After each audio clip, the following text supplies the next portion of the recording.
মাননীয় বিচারকগণ এখানে কাজ করতে চান, আমি দেখি তারাও সঠিকভাবে কাজ করতে পারেন না, পারবেন না। এবং তাদের রেমুনারেশন কি? যারা জমজমাট আইনজীবী, মাসে তো 20 লাখ 50 লাখ টাকা আইনজীবীরা আয় করে, একজন মাননীয় বিচারক সারাদিন কাজ করার পর তার রেমুনারেশন দেয় 1,20,000 টাকা, 1.5 লাখ টাকা। দেখেন তো এই রেমুনারেশন দিয়ে আপনি চলতে পারেন কিনা, আপনার সংসার চলে কিনা। আমি তো একজন মাননীয় বিচারকদের চিনি যারা খুব ভালো আইনজীবী ছিলেন, এবার বিচারক হয়েছেন, তারা এমন অর্থ কষ্টে আছেন, এমন অর্থ কষ্টে আছেন যে কে না, আমার ধারণা দু একজন রাগ করে, প্রেস্টিজিয়াস তারা রাগ করে কোন দিন না জানি রিজাইন করে চলবে। কি করে সম্ভব 1.5 লাখ টাকা দিয়ে সংসার চলবে? কিভাবে পসিবল? এই ভদ্রলোককে তো সাপোর্ট দেওয়া হচ্ছে না, তার রিসার্চ অফিসার নাই, তার ল ক্লার্ক নাই, তার টাকা পয়সার সাপোর্ট নাই, তাকে আমরা অনেস্ট থাকতে বলতেছি, তাকে আমরা কাজ করতে বলতেছি, দিনে রাতে 24 ঘন্টা কাজ করতে বলতেছি। অথচ গিয়া দেখেন আপনি, সেই বিটিভির বাজেট হলো প্রায় 2,500 কোটি টাকা, আর বিচার বিভাগের বাজেট হলো মাত্র 253 কোটি টাকা।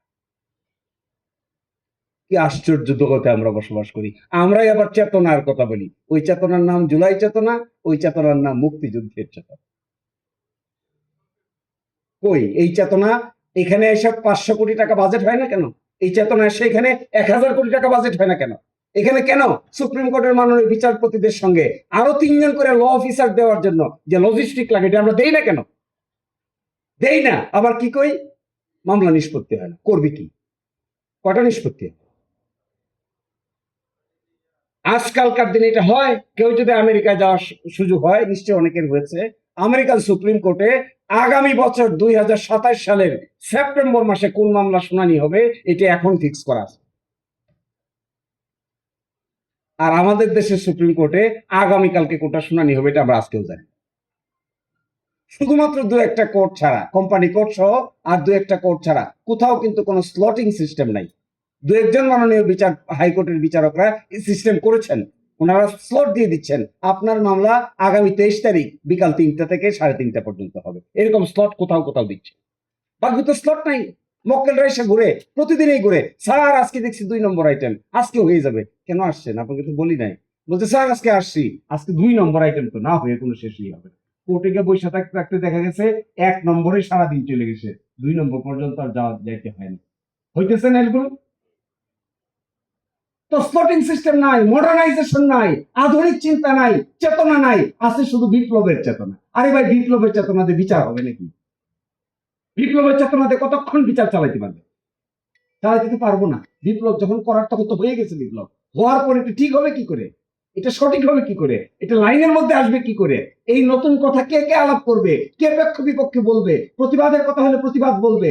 বিচারকরা যদি সঠিকভাবে কেউ না উঠে, এইটা সঠিকভাবে বলার জন্য শক্তিশালী বারের দরকার আছে না? বারকে তো আমরা রাজনৈতিক ভাবে টুকরা টুকরা করতে করতে এমন এক টুকরায় পরিণত করেছি। এখন সুপ্রিম, একদিন গত পরশুদিন দেখলাম, বৃহস্পতিবারে মাননীয় প্রধান বিচারপতি বলতেছিলেন এক সময় নাকি এরকম শক্তিশালী বার ছিল যে মাননীয় প্রধান বিচারপতিরা যে বেঞ্চ ডিস্ট্রিবিউট করতেন, এইটাও বারের নেতৃবৃন্দের সঙ্গে কনসাল্ট করে করতেন। কিন্তু আমরা এখন বিভক্ত হইতে এমন হয়ে গেছি, কাকে রেখে কাকে ধরি, কাকে বাদ দিয়ে কাকে সাথে নেই। এবং ইনস্টিটিউশনাল ফাইন্যান্সিয়াল ইন্ডিপেন্ডেন্স নাই তো। টাকা যে কটা আপনি জানেন, অসহায়। কোথায় অসহায়ত্ব? এত বড় বড় বিপ্লবের কথা বললে কাজ হবে না তো, অসহায়ত্ব কোথায়? দেখেন এইবার বাজেটে বহু যুদ্ধ বিগ্রহ করে বিচার বিভাগের বাজেটে 50 কোটি টাকা বৃদ্ধি পেয়েছে, আগের তুলনায় 50 কোটি টাকা বৃদ্ধি পেয়েছে। টোটাল বাজেটের তুলনায় বিচার বিভাগের বাজেটের পরিমাণ হলো 0.39%। টোটাল বাজেটের তুলনায় সকল বিচার, উচ্চ আদালত নিম্ন আদালত সব মিলে 0.39%। এইগুলো নিয়ে কথা না বলে, বিচার না পাই নাই, মামলা হয় নাই, কি করে মামলা হবে ভাই? ম্যানেজমেন্ট নাই, সিস্টেম নাই, নতুন কিছু নাই, ইন্ট্রোডাকশন নাই, মামলাটা হবে কি করে? আমি আপনি তো ঠিকই স্মার্টফোনের উপরে আছি, আপনার কোর্ট তো স্মার্টফোনের সিস্টেমে চলছে না, হচ্ছে না তো এটা। বহু কষ্ট করে বিচারক নিয়োগের আইন বানানো হয়েছে, সুপ্রিম জুডি আরেকটা সেপারেট জুডিশিয়াল সেক্রেটারিয়েট বানানো হয়েছে। এটা কিল না করলে হইতো না? এটা কি ধরনের কথা? বিল্ডিং একটা হয়ে গেছে, অফিস স্টার্ট হয়ে গেছে, আমরা সকলে গিয়ে উদ্বোধন করে আসলাম, তৎকালীন মাননীয় প্রধান বিচারপতি উদ্বোধন করে বড় করে একটা স্টোনের মাধ্যমে উদ্বোধন হয়েছে, একটা সাত জব। আপনি আমরা এতই বুঝি যে একেবারে এটাকে এসে অ্যাবলিশ করে দিতে হলো। কেন এটা? ওয়াই? কার কি কি জন্য এটা? For what reason? For what purpose? আপনি একটা বানাইতে পারেন না, কেউ একটা বানাইছে, এটা ডিস্ট্রয় করছেন কেন? For what reason? Try to help him, try to help দেন, এটাকে গ্রো করতে দেন। চেঞ্জেস থাকলে চেঞ্জ আনেন। You have abolished the whole system. What how funny is this? আমার কাছে ফান মনে হয়। 160 এর মামলা করলাম আমরা। এই যে সনদের কথা আছে, এই যে সনদের মধ্যে দেখেন, এই সনদের মধ্যে সকলে মিলে এক চ্যাপ্টার দিছে, নাম বিচার বিভাগ। এর প্রতিটা হেডলাইনে আছে আপিল বিভাগ থেকে প্রধান বিচারপতি হবেন যিনি জ্যেষ্ঠতম বিচারপতি হবেন, তিনি প্রধান বিচারপতি। এই নিয়ে এই দেশে তুগলকি কাণ্ড হয়েছে, কাকে প্রধান বিচারপতি বানানো হবে, কাকে বানানো হবে না, মূলা ঝোলানো হয়েছে। কেয়ারটেকার গভর্নমেন্টের মামলায় আমি আগেই বলছি যে খোলামেলা আলোচনা হবে, আমি আগেই বলছি, এগুলো নিয়ে কেউ মাইন্ড করবেন না। কেয়ারটেকার গভর্নমেন্টের মামলায় 7 জন বিচারপতি ছিলেন, 4 জন পক্ষে ছিলেন, 3 জন বিপক্ষে ছিলেন। যে 4 জন পক্ষে ছিলেন, 4 জনেই একজনের পর একজন প্রধান বিচারপতি হয়েছেন। যে 3 জন বিপক্ষে ছিলেন, একজনও প্রধান বিচারপতি হইতে পারে। আপনারা খেয়াল করে দেখবেন, একজনের সামনে মূলাও ঝুলানো হয়েছিল, ওই মূলা পরে আস্তে আস্তে ড্যাংলিং ক্যারট দূর হয়ে গেছে। এখন এই সমস্ত বিষয়গুলো শুনতে কেমন শোনা যায়, but somebody should start discussion. এগুলোই তো বিপ্লবের চেতনার মধ্যে আসতে হবে, যে এই কাজ আর করবো না, বিচারকদের সামনে আর মোলা ঝুলাবো না, এটাই তো হইতে হবে কথা। আপনি হাইকোর্ট থেকে সুপ্রিম কোর্টে নিবেন, আপনি আপনার পছন্দ মতো লোক খুঁজেন, তা কি করে হবে? আপনি দেখবেন সৎ কিনা, আপনি দেখবেন দক্ষ কিনা, আপনি দেখবেন বিচার কাজ সম্পন্ন করতে পারে কিনা, আপনি দেখবেন একজন মানুষ জাজমেন্ট লিখতে পারে কিনা, এফিসিয়েন্ট কিনা, এগুলো আপনি দেখবেন। এগুলো না দেখে যদি আপনি সেই 67 ডিএলআর হাইকোর্ট ডিভিশন 317 দেখেন, তাহলে তো মুশকিল হবে। 67 ডিএলআর এর ব্যাপারে কেন বলি, sorry 69 DLR high court division 317 Ragib রোগ ভার্সেস বাংলাদেশ। হাইকোর্টের বিচারক নিয়োগের একটা, আমার সময় মনে শেষ, আমি শেষ করে দিচ্ছি। তো ওই বিচারক নিয়োগের একটা গাইডলাইন দিছিল তৎকালীন মাননীয় বিচারপতি। তার মধ্যে প্রথম গাইডলাইনটা কি ছিল জানেন? প্রথম গাইডলাইনটা ছিল এমন লোক নির্ধারণ করতে হবে যারা নাকি স্বাধীনতার চেতনার বিরুদ্ধে হইতে পারে। বলেন তো দেখি, কি ফান!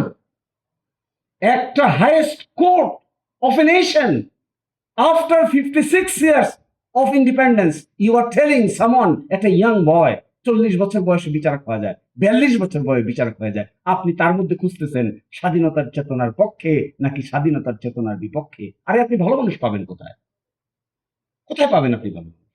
আপনি তো দেখবেন ইফিসিয়েন্সি, আপনি দেখবেন তার এক্সপার্টিজ, আপনি দেখবেন তার অনেস্টি, আপনি দেখবেন তার ইন্টিগ্রিটি, আপনি দেখবেন কনস্টিটিউশনে তার যে কোয়ালিফিকেশন আছে এগুলো ঠিক আছে কিনা। আরে কার ভিতরে কতটুকু চেতনা আছে? বাংলাদেশে কি কোনো চেতনা মিটার আছে নাকি বাইর করাতে? কার ভিতরে কতটুকু চেতনা আছে? চেতনা কি করে আমি বাইর করব?